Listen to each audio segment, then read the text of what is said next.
ప్రతిపక్ష హోదా కావాలంటారు. రాజకీయాల్లో ఓనామాలో తెలియని వాళ్ళు. ప్రతిపక్ష హోదా నేనిచ్చేది కాదు. ఎవరిచ్చేది?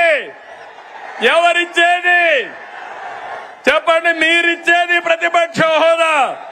ముఖ్యమంత్రి పదవి ఎవరిచ్చారు? నాకు ఎవరిచ్చారు? తమ్ముళ్ళు, మీరందరూ కలిసి ఆ నాయకుడికి ఒక క్లాస్ తీసుకోవాలా? తీసుకుంటారా అని అడుగుతున్నా. ప్రతిపక్ష హోదా అడగకుండా అసెంబ్లీకి రావాలని అవునా కాదా అని అడుగుతున్నా. అవునంటే గట్టిగా చెప్పండి, కూడా చెప్పండి. అసెంబ్లీకి రావాలి. లేకపోతే ఏం చేయాలి?